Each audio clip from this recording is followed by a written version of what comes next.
Welcome to the Butterfly Effect. I'm Chris Horner. This is stage 4 of Tour of the Basque Country. Now, as you can tell by the two jerseys wrapped on the right and the left side of me, I like racing in Spain, and the Basque Country is my favorite of all of the one-week races throughout the European season. Doesn't get any better. This is when all of the riders are on their best form throughout the season, with the exception of July. But no other time other than July do you have better form than the season than April, because this is when everybody's doing the classics and the big stage racers are here at the Basque Country getting ready to go up to the classics, with Amstel, Flesch, and Liège starting a week after Basque Country finishes. So today's stage, 175 kilometers, about 110 miles in length. And if I'm the director sportif, that's why I put the black shirt on, so I could be the head honcho here, I want to discuss how you go into the final climb on today's stage. Now, I'll look at it from the eye of Jumbo-Visma, and I'll look at it from the eye of, let's pick one of the strong teams out there with a bunch of climbers.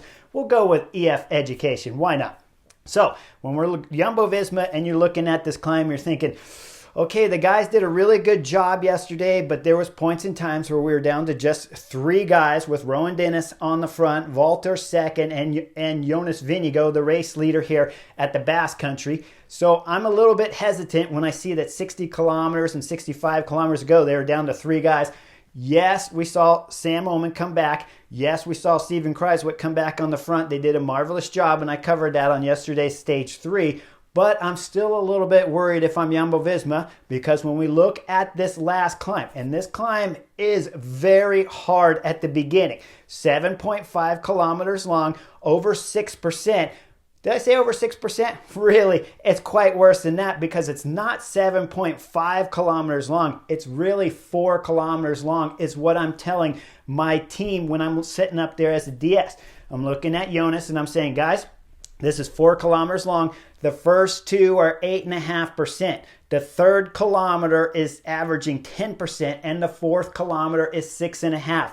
That's 4 really hard kilometers, but the last 3.5 are about 3.5 to 4% from all the way from after the last steep part of 4K all the way up to the summit, with 15 kilometers to go. Now, when they reach the summit, it's a crazy technical descent, and then you have some hard little steep climbs coming into the finish before you descend all the way down into the last bend with 75 meters to go, and a slight rise of about 3% up to the line. Maybe 4 is hard to tell from TV. Either way, 75 meters to go. It's difficult up to the finish. Now, if I'm Jumbo-Visma, I'm looking at Jonas Vingegaard and I'm saying, ooh, we could be in trouble here, because the first 4 kilometers is so steep. Once we get on the last 3.5 kilometers at just under 4%, that's when a GC rider that's by himself and isolated is in big time trouble, especially if you have EF Education reaching that last 3.5 kilometers with 4 riders on their team still there. Remember, they have Esteban Chavez that can climb, Rigoberto Urán, who's gone podium in the Tour de France. They have Richard Carapaz, who's won the Giro d'Italia, went second in the Giro last year. And then I'm going to throw in Odd Christian Eiking, because he's no chump either, right? He's worn the race leader's red jersey, just like mine up here on the left of me, in the Vuelta a España. So these 4 riders, when I'm looking at them, I'm worried if I'm Jumbo-Visma that once you get to that last 3.5 kilometers of this final climb here on stage 4, if you start getting attacked by a bunch of guys, if you start throwing in some Soudal Quick-Step with some numbers in there and they start attacking you, you could be in trouble. How about Bahrain Victorious? Mikel Landa's really their main guy here, but remember when they started the race originally with Pello Bilbao, who then had to leave? I believe he was sick, if I'm not mistaken. If they had the same kind of numbers that we had seen from Bahrain Victorious in the past, I'd be worried. But at this point in time, it's really just Mikel Landa. So if I'm there with Jumbo-Visma, I'm telling Jonas, you keep an eye out on Mikel Landa, because yesterday he was exceptionally good, coming from 10 guys back with all that chaos and getting all the way up to second, finishing only 2 seconds behind you on yesterday's stage 3. Never forget to keep an eye on Mikel Landa when the climb starts, and never when you get in that last 3.5 kilometers do you let Mikel Landa go out of your sight. So, Jumbo-Visma, looking at Jonas, steepest part of the section, I'm thinking, Jonas, if you can blow this up on the steep part of the section, get a little bit of a gap, go with 1 or 2 guys that are going to be willing to work with you a little bit. That's a perfect scenario. You do not want to get up to the last 3.5 kilometers of the final climb with big numbers. The roads are narrow, so if you have 20, 30 guys still in the group and they're attacking, things sit up, you might get blocked in. That group is gone. It's downhill technical to the descent, and then you have some crazy places where you could get attacked between the final descents and the small little uphills before you go into the finishing city here and round it out up to the line.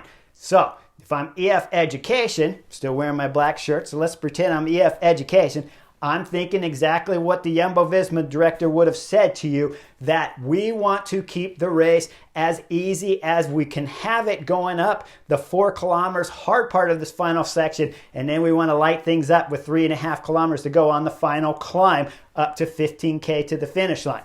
There is the perfect scenario. Now, when the racing comes on, there's going to be 5 riders in the front group, and I'm not going to bother naming them because they're all going to get wrapped up, and we got other stories to talk about. But John Baronaccia, the KOM jersey wearer who's been in multiple breaks, is in this group, and they have a 6-minute gap. The GCN commentator's talking about how he believes this group could go all the way to the line, but as soon as the cameras go back to the Peloton and you see Team Ineos on the front pulling, and they're not wearing the race leader's jersey anymore, you know the breakaway has no shot whatsoever, because not only are they not the team leader here, but that means they want to win the stage, so they have to bring everything back. Now it's going to take about 55 kilometers to go, and then you're going to see Jaco Alula on the front too. Now that's 2 teams that want this race to come all the way back together, so you know the break has no chance.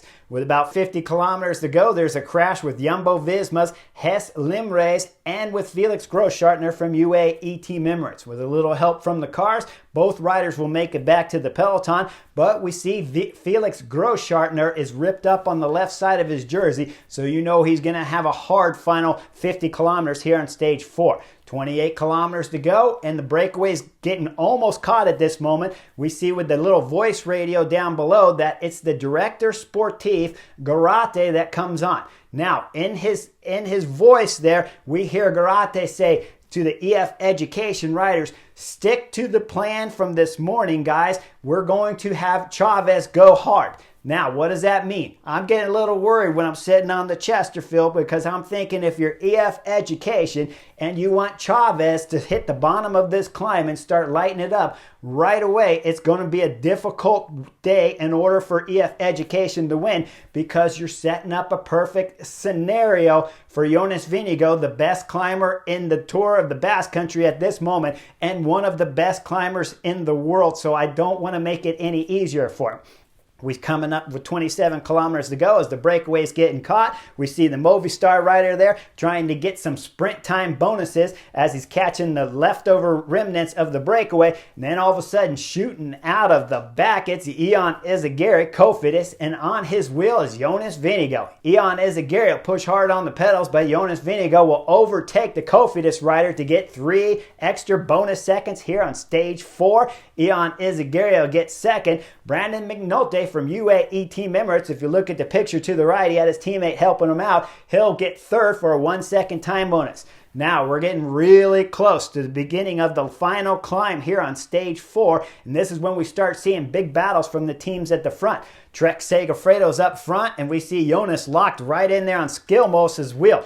Jaco Alula's next to come up to the front, and Jonas is still there. Arceus Samsic's at the front now, and Jonas is still locked into a golden position. Now it's time for FDJ to try to take the front before the climb begins. As they roll into the climb, FDJ wins the battle going into the climb. But when you look, Jonas Vingegaard is always sitting third, fourth wheel at worst. But he is isolated all by himself because his teammates are nowhere around him. Now there's going to be one other team, a 5th team, EF Education. As the team starts proper, all of a sudden we see Esteban Chavez come flying out of the group there on the right side of the road, and he's got Carapaz with him. We see Jonas Vingegaard's locked on solid into the 3rd position as we see the EF Education start putting in the plan A from this morning that Garate talked about earlier with 28 kilometers to go. We look further down the peloton. Landa's quite a ways back there in about 20th position when the climb starts to string out a little bit. So the Bahrain victorious rider's in a little bit of trouble, sitting second on the general classification, but 20th spot, and EF Education's going full gas. We go back up to the front of the peloton. We see Carapaz get on the radio. What does the Ecuadorian want? Well, it doesn't take too long before we see Odd Christian Eichen come to the front. As he starts coming to the front, he's starting to drill it, and all of a sudden we see Esteban Chavez pull off to the right, and there's a little bit of gap there to Carapaz. Now Carapaz gets on the radio, and how do I know that Odd Christian heard it? Well, they look over at about the same time as Odd Christian Eichen looks backwards. Now he all of a sudden starts to pull off, and we see Rigoberto Urán come to the front. With Rigo on the front, he does a bit of an attack there, and we see Jonas Vingegaard solidly jump onto the wheel of Rigoberto Urán, who's, like I said, done podium at the Tour de France. We see Carapaz locked in there too, and now all of a sudden, as Rigoberto Urán's done his work on the front, he's got no more acceleration left. He'll pull off, and then we'll see Richard Carapaz go to work. Richard Carapaz puts in about a whole 200 meters on the front before he starts looking backwards, looks down the right side of the road there, realizes he's got all the GC guys on his wheel. It's Jonas Vingegaard there, Davide Gaudu's there. We got Felix Gall from AG2R. I had to look his name up. I'm familiar with what he's done, but I didn't expect to see him this deep into stage 4 on such a steep climb.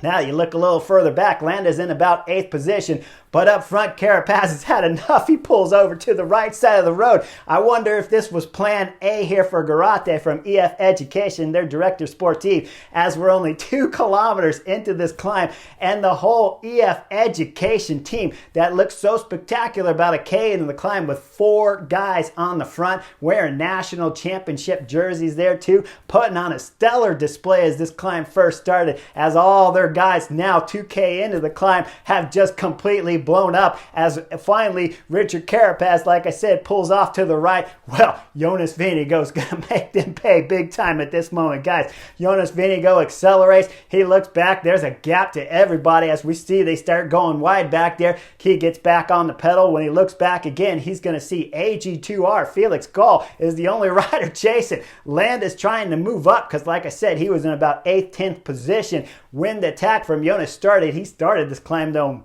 at least 20th position, maybe 25th back there. He was in big time desperate problems through this first 2 kilometers, but now he's found his way up. We see all of a sudden Jonas Vingegaard's kind of looking a little bit over his shoulder. He's waiting for some company.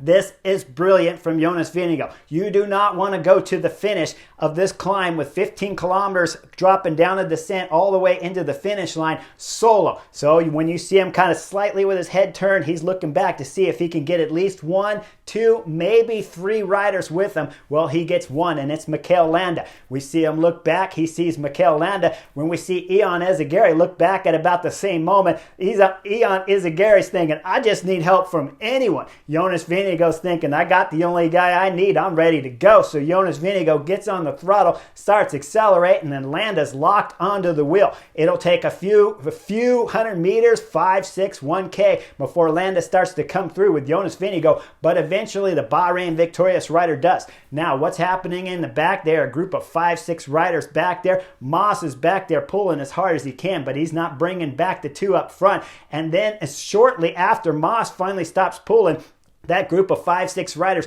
they'll shut off the gas. And let me remind you, we had Davide Gaudu in that group who went second at Paris-Nice. With the gas shutting off there, that group of 5, 6 is going to ease up. And then we're going to see a second group come back on, and that's going to be a group of 3 guys with McNulty in that move. Now, those guys will still slow up some more as the 2 leaders up front are getting about 20 seconds on everybody at this moment, and the climb hasn't even really come to an end. Now, we look a little further back as we start looking at the third group. It's going to come back. All of a sudden, there's going to be a big group of about 20 guys there, and up front, as the climb starts to ease off to the more simpler sections with 3.5 kilometers to go, the motorcycle cameras flashing all over the place because they know they're looking at the stage winner here at Tour of the Basque Country, stage 4 most likely, because cameras are flashing all over the place as Jonas Vingegaard, the defending Tour de France champion from 2022, is on the front pulling Landa around. behind. The gap just keeps extending out as that group of 20 now start playing games. We see attack from Brandon McNulty. He's in groups with Quick Step, but everything's always coming back together. We look further at the front when we're going over the KOM. The two leaders got a 30-second advantage. Now, they got to keep their bikes upright because when they drop down the descent, it is a crazy, technical, difficult, insane descent. The turns are so steep, so narrow that the concrete has slits in the concrete so that the tires can get traction during the wintertime to go around these corners. It's so steep. It's causing chaos everywhere for the two riders up front as it's almost like chicanes, rights, lefts, all over the place. The two riders in front manage to keep their time on the 20 chasers behind and keep their bikes upright. But when we go back to the group of 20, it's only Quick Step pulling on the front. They had other teams in there with multiple riders like Jaco Alalula with Yates here and with Sobrero, who earlier in an interview had talked about how he was on equal footing with Yates because he thought he could win a stage like today. But Jaco Alalula's not putting anyone on the front. Quick Step's back there with Matteo Catania, my old teammate from Lamprey, pulling his heart out as he can try to bring this group back. He's got some help from James Knotts, who's pulling it through because they got 3 Quick Step and 2 are working with Mario Schmidt, wanting to have some kind of legs left for the finishing sprint. Up front, they come out of the dangerous technical descent, and there's a little bit of a valley and then another rise to go with about 3.5 kilometers. The gap's getting down to about 20 seconds as the group behind being led by Quick Step's Matteo Catania throwing in everything he can to try to bring these guys back. Now, with 2 kilometers to go, this is going to be the last time Mikel Landa, Bahrain victorious, does his pull with Jonas Vingegaard, race leader in the yellow jersey there at Tour of the Basque Country. As Jonas comes through with 2K to go, he doesn't know it was going to be the last time, but this is brilliant tactical work from Landa. He has been exceptional. Okay, he started the climb in a bad position, but anyone could have that effect happen to them before the climb with all the rush with 22 kilometers to go, but he's made his way to the front. He's bridged across to Jonas. He's pulled just enough to extend the gap out, and now with 2 kilometers to go, he's sitting on. With 1.2K to go, as we see Jonas look back over his shoulder, now he knows the games here on stage 4 have begun between the two of them. Jonas Vingegaard will lead under the red flag with 1K to go, and then all the way into the fencing with 400 meters to go. The Jumbo-Visma rider still on the front. This is when Landa starts falling apart. We look back at the Peloton being led by Quick Step. They're still full gas from the Quick Step riders trying to bring this back. For Mario Schmidt, they're still about 6 seconds back there, but they're coming up hot because up front, Jumbo-Visma's playing this magical. Okay, Jonas has been money. He has defended the lead going up the start of the climb. He had waited for Mikel Landa. He knew Mikel Landa's not going to pull as much as him, but now at the finish, he's starting to back off and ease up, and yes, he's letting the time gap come back, but he knows his biggest threat, second on the general classification, sitting on his back wheel, so he wants to go into the last 75-meter left bend up to the finish in the front position. Now, as he's looking back, we see both riders looking back. He'll go into the left bend, and the problem for Mikel Landa, the wheels fall off when you're talking about the strategy here that he's employing because his tactics are all wrong. When you're going into the left turn, if you look at the picture here, Mikel Landa's on the outside as we see Jonas on the inside. You don't want to be there, Mikel Landa. We come in into the turn, same scenario. When we come out, it's 75 meters to go. But the problem is Jonas Vingegaard's got the lead, right? So he can go all the way from the inside left to the outside right. Landa's stuck there on the right. He can't pass, but his wheel's already there. We see Jonas Vingegaard accelerate hard on the pedals. Look just behind the Peloton's coming. Mario Schmidt is flying out of this final left turn with 75 meters to go, but they waited just a little bit too long as Jaco Alalula, who won to win today's stage, didn't put anyone on the front to help chase. Now Jonas Vingegaard, after he looks left, then right, realizes he needs just one small acceleration. He does it. He goes across the line, winning his back-to-back stage victories here at the Basque Country and extending his time distance on Mikel Landa at the end of the stage. Mikel Landa came through for second, of course. Then behind, first one into the corner, Mario Schmidt Quick Step. First one across the line, Mario Schmidt for third to round out the podium here. Afterwards, the interviews, when we're talking about Jonas Vingegaard, he talks about how it was a good stage, hard stage, but Each day you take it day by day, and that's the way you do it when you're a team here like Jumbo-Visma. They don't have an exceptionally strong team because Rowan Dennis dropped out of today's stage and won't finish, so that means they don't have him for later stages. All of the following stages, like I talked about on yesterday's stage 3 butterfly effect, will be much like today. Very dangerous times in the races at the finish of the races where Jonas could become isolated, so he's going to have to keep an eye on a rider like Mikel Landa. Not going to have to keep an eye on too many of the EF Education riders, though, because when they were going up the climbs after Carapaz pulled off, the only rider they could put in that front group chasing those 2 leaders was Rigoberto Urán and all 3 of the other climbers there for EF Education, who were big-time knuckleheads. Guys, you don't attack the best climber in the world on the hardest parts of the climb. It was 8.5% for 2 kilometers. It was 10% for 1 kilometer, 6.5% for another kilometer to make 4 kilometers total. You want to go up the first part of the climb trying to make a small amount of effort that you possibly can. So when you get to that 3.5, last section of the climb, you can start attacking when you know you can keep all your riders together. And Jonas Vingegaard's probably isolated and is not going to be able to pull everything back, then you could win the stage. Instead, you got knucklehead riders and knucklehead directors and knucklehead managers, so you guys came up short and all blew up off the back. Now, Attila Valters was the best rider there starting the climb, and he for Jumbo-Visma, and he was about 50th spot back there. And when I saw Carapaz blow, he was behind Attila Valters on the climb. So EF Education failed today. Jonas Vingegaard, you were something amazing with your tactics. I'm telling you, spot on, 100%. Accurate all the way to the finish to back off the gas with that last 1K banner coming up all the way into 75 meters to go and then win the stage.